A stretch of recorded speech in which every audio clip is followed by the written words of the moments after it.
Comment le Burkina Faso peut laisser Ibé, un vigile, un gardien, au Burkina Faso et aller avec Kofi à la canne? Un gardien, vous avez un vigile là-bas, vous le laissez, vous partez à l'autre. C'est que vous êtes des idiots. Vous êtes plus bêtes que tout le monde. Comment des Wanyans vont chanter pour un vigile, pour un vaurien? Et c'est ceux-là qui veulent venir nous parler. On est à vous. Damiba là, vous allez nous dire ce qu'il a fait. Je suis à vous. Matin, midi et soir. Nous là, on va préparer la rectification. Nous, on va faire sauter Ibé ici. Ne vous inquiétez pas. On va bâtard sauter. Votre Ibé là, c'est le feu qui est dans sa main. Damiba est le feu. On va prendre un vigile, on le met à la tête de leur pays et on nous emmerde. On va prendre un gardien, on le met à la tête de leur pays et on va à la canne, on laisse le meilleur gardien de but du Burkina au Burkina Faso. Et on s'en prend un Kofi pour l'envoyer à la canne. Pourquoi vous n'avez pas parlé à lui?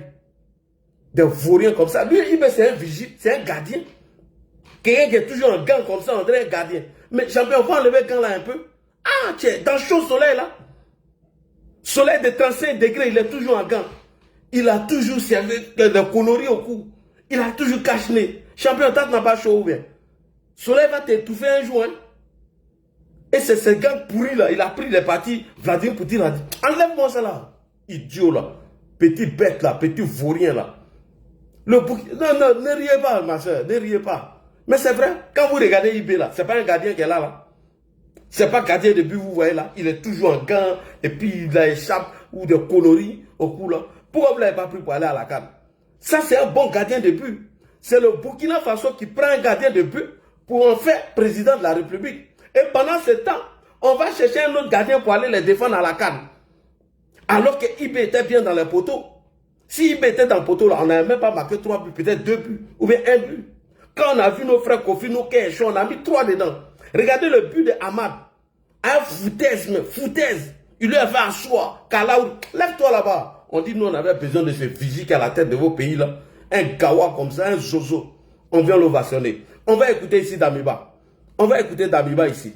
Damiba, est-ce que les terreaux qui attaquent le Burkina sont des Ivoiriens ou des Burkinabés qui sont formés en Côte d'Ivoire pour venir vous attaquer?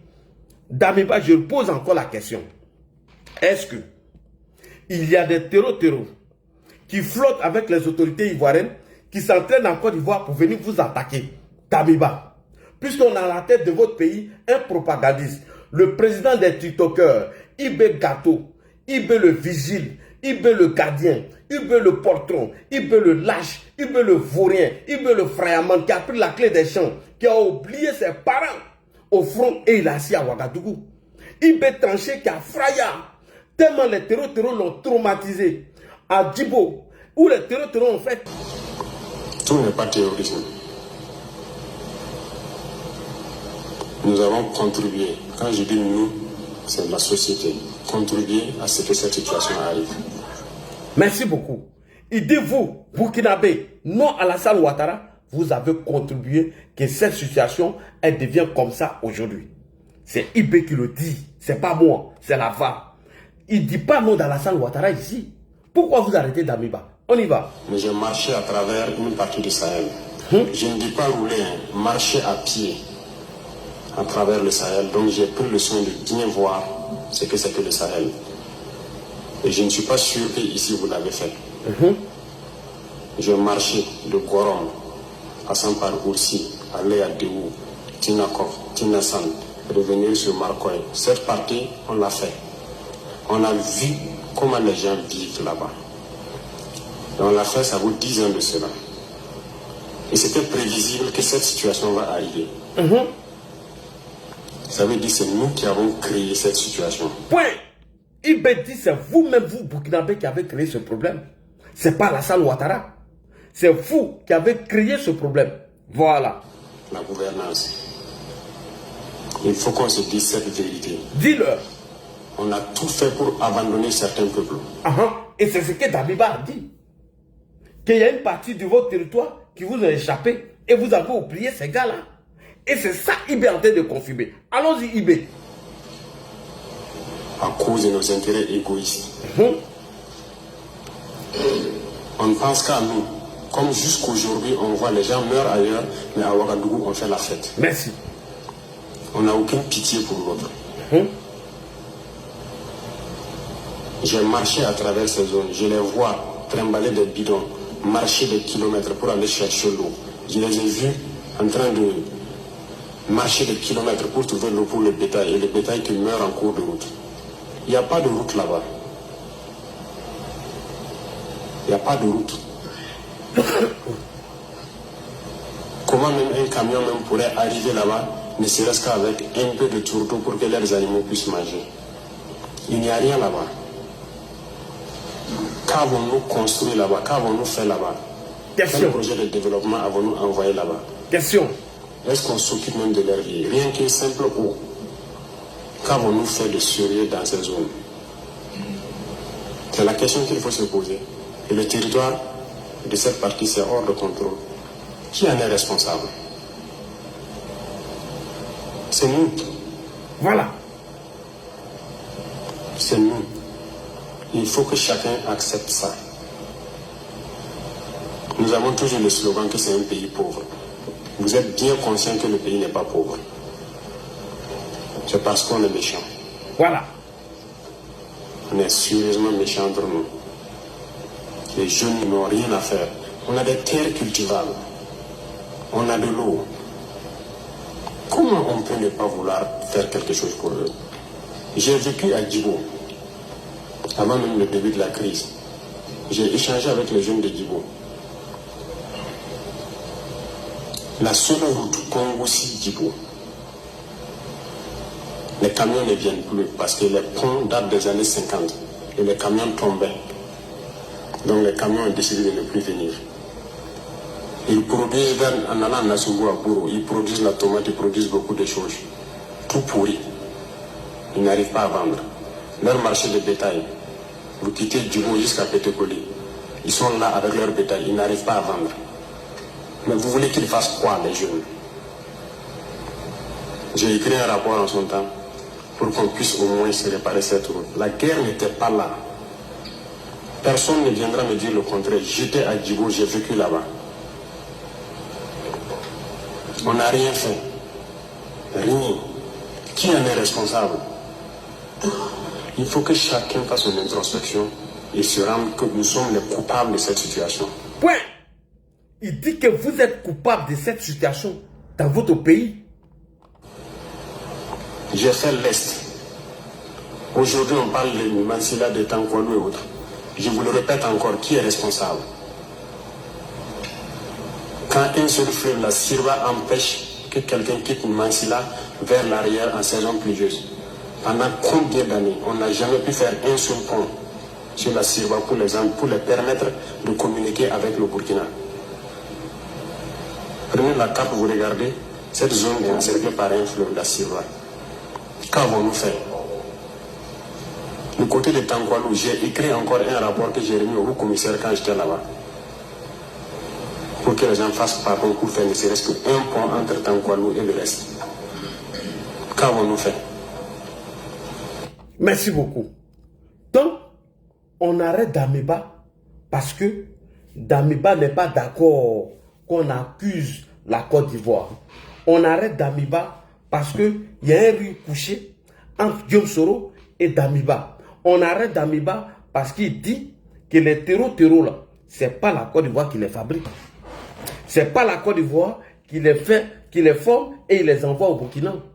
Et Ibé a dit ça. Damiba dit, nous-mêmes, nous sommes responsables de ce qui arrive à notre pays. Pourquoi on l'arrête? Et puis, on pose la question encore à Ibé. Comment tu dois faire pour combattre ce fléau? Ibé dit, il les voit. Il dit, ses frères burkinabés là, qui sont terreaux là, il les voit chez vous là-bas. Pas en Côte d'Ivoire, hein, chez vous. Et lui, il veut prendre les armes pour aller les combattre.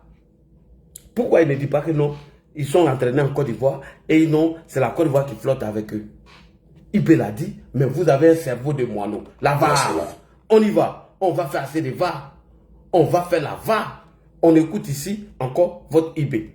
Ça dit que c'est la tolérance zéro désormais contre toute personne qui s'aventurait à déstabiliser votre pouvoir. Ne dites pas à notre pouvoir, je dirais toute personne qui voudrait, c'est-à-dire se mettre à travers la marche de ce peuple-là. Il n'y aura pas de sentiment. Ça, c'est terminé. Nous avons assez sensibilisé, nous avons assez parlé aux gens. Et voilà. C'est pas comme si on ne les connaît pas. Nous les connaissons. Point. C'est pas comme s'il ne les connaît pas. Il les connaît. Tu les connais, non? Ils viennent d'où? Certains sont venus ici, nous les avons dit. On vous flatte. Certains de ses fils sont venus le voir lui-même, hein, les Burkinabés là, qui attaquent son pouvoir. Il a dit qu'on les blague. Mais pourquoi tu ne les arrêtes pas en même temps? Quand ils vont te voir. Et toi, tu fais croire qu'Alassane Ouattara flotte avec les terroristes. Ah bon? Donc les terroristes sont allés te voir.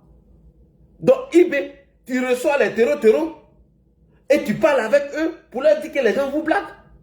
Ah bon? Donc Alassane Ouattara, là, les terroristes ne viennent pas le voir. Hein? Mais toi, tu le vois. Ces hommes sont partis te voir là-bas. Et tu leur as dit que les gens sont en train de les tromper, ils sont en train de les blaguer. Bon, pourquoi tu ne les as pas arrêtés? Donc tu discutes avec les terroristes. Toi-même, tu es pire qu'un terroriste. Tu es dangereux qu'un terroriste. On continue. Vas-y, Ibé. On continue. On vous flatte. Elle parle ou chante. C'est triste parce que ça prouve quand même que nous avons eu beaucoup de chance ici en Côte d'Ivoire. Si en 2000, pendant la transition militaire, si Lansana Palenfo et Aboulaye Fatiga, Aboulaye Koulibaly, pardon, s'étaient réfugiés à l'ambassade du Togo, lorsque le CNSP demandait de les remettre afin qu'ils soient jugés, ils ont eu beaucoup de chance qu'ils ne soient pas réfugiés à l'ambassade du Togo. Autrement dit, le Togo les a remis à Robert Guéhi et au FPI qui gérait encore la transition. Parce que souvenez-vous, lorsqu'il y a eu cette histoire de cheval blanc, après avoir donc neutralisé les éléments de IB et envoyé IB à Ottawa, il essaie maintenant à neutraliser Palenfo et Aboulaye Koulibaly. Mais ils ont eu le nœud creux, ils sont allés se réfugier à l'ambassade du Nigeria. Pour aller donc au bout de la logique, la Guéhi a demandé que le Nigeria le livre Aboulaye et Palenfo. Et à l'époque, Lagos a dit niet, et que si les soldats ivoiriens s'évertuaient donc à franchir le portail de l'ambassade du Nigeria au plateau, ils vont considérer ça comme une déclaration de guerre, et c'est ce qui a calmé un peu les ardeurs de Boka Yapi et ses éléments qui voulaient coûte que coûte avoir la peau de Aboulaye Koulibaly et de Palenfo. On a aussi eu la chance que le 19 septembre 2002, le président du RDA à l'époque, son Excellence Alassane Ouattara, président de la Côte d'Ivoire aujourd'hui, ne soit pas réfugié dans l'ambassade ou dans la résidence de l'ambassadeur du Togo en Côte d'Ivoire. Parce que quand les événements ont commencé, c'est chez l'ambassadeur d'Allemagne qu'il a trouvé refuge, lui, son épouse et ses proches. Donc j'ai dit encore que s'il avait trouvé refuge à l'ambassade du Togo, ces gens-là étaient capables aussi de le livrer, parce que le spectacle que Faure Gnassingbé nous donne aujourd'hui de voir, c'est la preuve qu'ils n'ont jamais été sincères et ils sont prêts justement à contenter une dictature, à céder au caprice d'une dictature. Ils sont prêts à livrer des gens, des êtres vivants, et c'est en cela que nous condamnons ce qui est arrivé à Damimba. Parce que hier, si nous avons dénoncé cela par rapport au cas de Palenfo à Aboulaye, il faut aujourd'hui que nous dénonçons ce qui est arrivé à Damimba. Et ça, c'était plus ou moins prévisible, mais c'est triste. C'est triste. Maintenant, reste à ce que la CEDEAO aujourd'hui ouvre les yeux, comprenne que le Togo a fait un choix clair, un choix net, celui donc de travailler pour la Russie, celui de s'inscrire dans le giron de la Russie au détriment de la CEDEAO. C'est quelque chose qui se disait, c'est quelque chose qu'on pensait, mais les actes posés donc par, on va dire, le fils de Yadema a confirmé que Faure Gnassingbé, aujourd'hui, ne fait plus semblant quant à son rapprochement avec la Russie de Poutine, quant à son rapprochement avec l'AES, ceux-là justement qui sont à l'affût pour déstabiliser l'Afrique de l'Ouest. Alors, c'est vrai que le cas d'Amimba, il est d'actualité, Mais il faut aussi rappeler que nous nous sommes posé des questions à l'époque, lorsque nos 49 soldats, nos 49 braves soldats avaient été pris en otage par la junte militaire malienne. Alors nous nous sommes dit, mais comment se fait-il que c'est le Togo qui est choisi comme pays chargé de faire la médiation entre la junte militaire malienne et la Côte d'Ivoire. Et aujourd'hui donc, les actes posés par la junte, par le Togo confirment que ce n'était pas de façon anodine que la junte militaire malienne a porté son choix sur le Togo. Et Soro Guillaume, si vous vous rappelez en ce moment-là, avait même proposé, je ne sais pas au nom de qui, que le Togo soit médiateur. Et les Maliens lui ont emboîté le pas pour demander effectivement que le Togo soit médiateur. Donc aujourd'hui, avec les actes posés, avec cette action, cet acte posé par les autorités togolaises, on comprend maintenant que depuis longtemps, le Togo était inscrit dans une sorte d'alliance en sourdine, une sorte d'alliance souveilleuse entre Lomé et donc les pays de l'AES. C'est pour cette raison que clairement le Togo a été choisi comme médiateur pour la libération de nos soldats. Mais si le Togo n'était pas en odeur de sainteté avec l'AES ou le Bamako, le Togo n'aurait pas été choisi. C'est parce qu'ils s'entendaient déjà, ils étaient d'accord sur l'essentiel, vu que le Togo c'est un régime militaire. C'est parce que Yassine Bey porte de costume, sinon son régime repose sur des militaires, tout comme celui de Bamako, celui du Niger, de Ouaga. Donc à partir de là, il y avait un accord, une alliance entre Bamako et le Togo. Et en livrant aujourd'hui Gamemba, Yassine Bey et le Togo confirment qu'ils ont toujours soutenu l'AES. Mais c'est une question de temps et bon, d'hésitation peut-être, mais toujours est-il que c'est une question de temps. Aujourd'hui, il est clair et net qu'on n'a plus de doute, on ne devrait plus avoir de doute. Depuis cette histoire de prise d'otage de nos soldats, nous avons remarqué quand même l'implication du Togo dans le processus de libération qui faisait du Togo désormais un pays incontournable au plan de la diplomatie. Et ça, c'est dans l'intérêt donc de l'AES. Et c'est cette position du Togo-là qui a biaisé un tout petit peu les décisions qui étaient prises en amont au sein de la CEDEAO, parce que le Togo se posait comme un pays qui peut parler avec toutes les parties. Un pied dehors, un pied dedans. Ils sont d'une part avec la CEDEAO et d'une part avec l'AES. Mais aujourd'hui, on n'a plus de doute. Ils sont plus avec l'AES qu'avec la CEDEAO. Maintenant, après, c'est un peu comme ça que Damimba, bon, il était dans une sorte de résidence surveillée. Il a parlé et justement, cette interview qu'il accorde va précipiter les choses. Mais par la suite, il ne faut pas oublier que le fait que les Burkinabés aient été arrêtés aussi au Ghana, c'est un élément qu'il faut rappeler. Oui. C'est quand ils sont arrêtés, les autorités ghanéennes, c'est pas nous qui leur disons ça, ils disent clairement qu'ils sont là au Ghana, ils veulent franchir la frontière pour entrer en Côte d'Ivoire, dans le but bien sûr de déstabiliser la Côte d'Ivoire. Donc ces gens-là, quand ils sont attrapés, on va dire que le Burkina a pris la main dans le pot de confiture. Donc il faut trouver une astuce pour effacer cette histoire de l'arrestation des mercenaires burkinabés. Donc ils vont inventer une fois de plus une histoire de coup d'État. Et du coup, qui dit coup d'État dit coupable. Et qui dit coupable dit très souvent des militaires. Et c'est comme ça qu'ils vont aller donc chercher quelqu'un qui attendait, qu'ils ont engraissé tranquillement à Lomé, donc pour venir l'immoler sur le banc des accusations, sur la table des fausses accusations, des accusations fallacieuses. Et cet homme-là, hélas, c'est Damimba. Donc aujourd'hui, il ne faudra pas qu'on se fasse des films. Voilà. Le Togo a fait un choix à la CEDEAO d'en tirer les conclusions. Autrement dit, les alibis qu'ils ont avancés, ils ont dit qu'il a fait des détournements. Mais seront sérieux?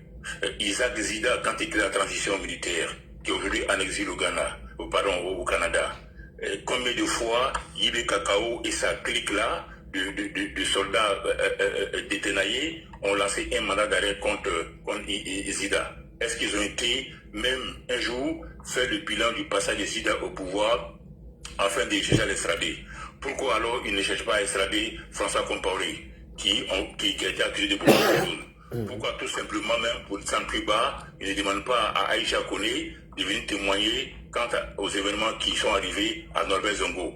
Non, c'est pas ça qui les intéresse. Voilà, les problèmes des sous, Isaac Zida a eu à répondre. Les problèmes de gestion, il y en a eu sur le régime de Blaise Compaoré, mais c'est pas ce qui les intéresse.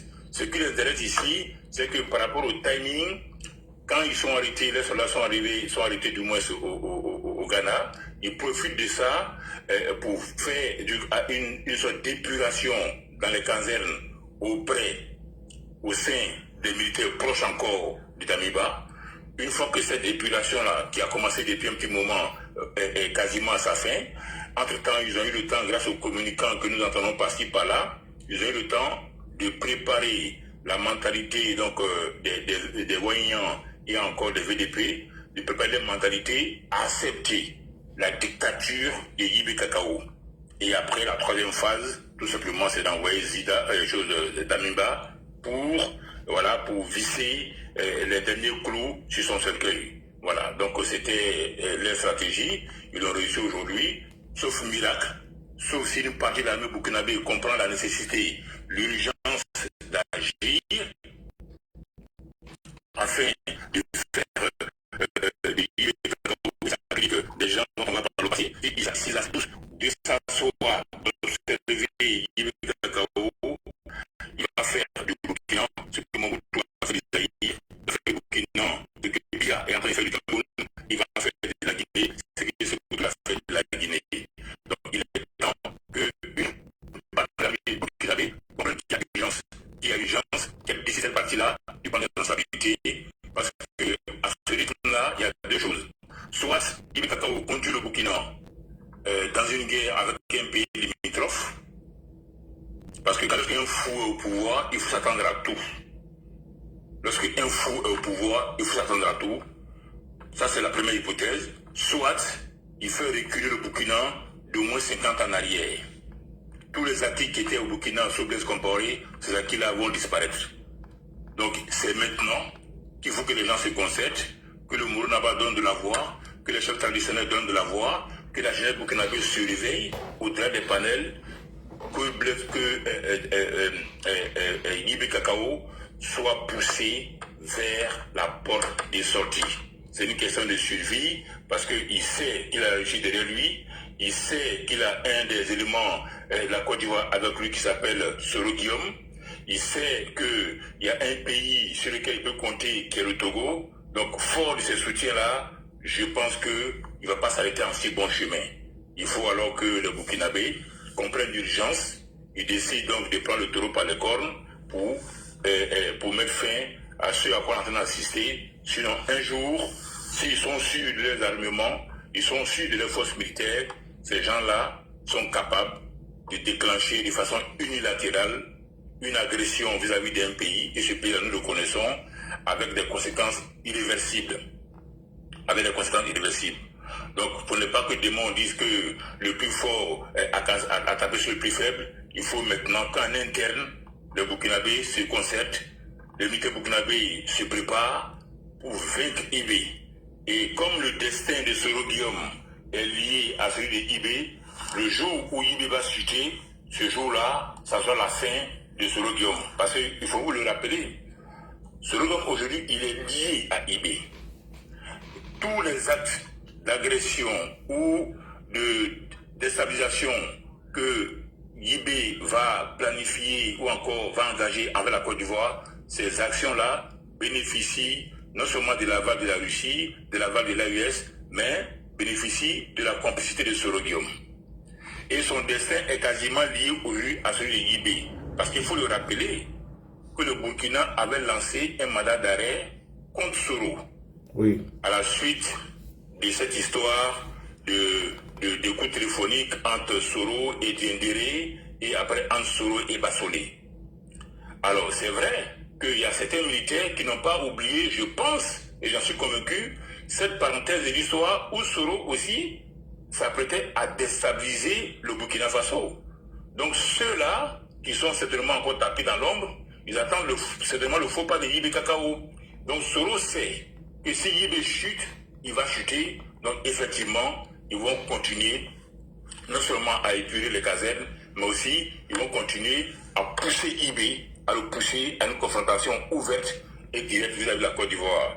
Parce que c'est la première fois que nous entendons de tels propos qui sortent de la bouche d'un jeune militaire, d'un jeune putschiste, il est très analphabète, alors qui ne sait rien du tout, qui va en Russie pour manger du gâteau, qui s'affiche avec Maduro qui est tout content, qui agresse matin, midi, soir, un pays comme la Côte d'Ivoire, où il n'a pas moins de 3 millions de ressortissants qui y vivent. C'est quand même incroyable. C'est quand même incroyable.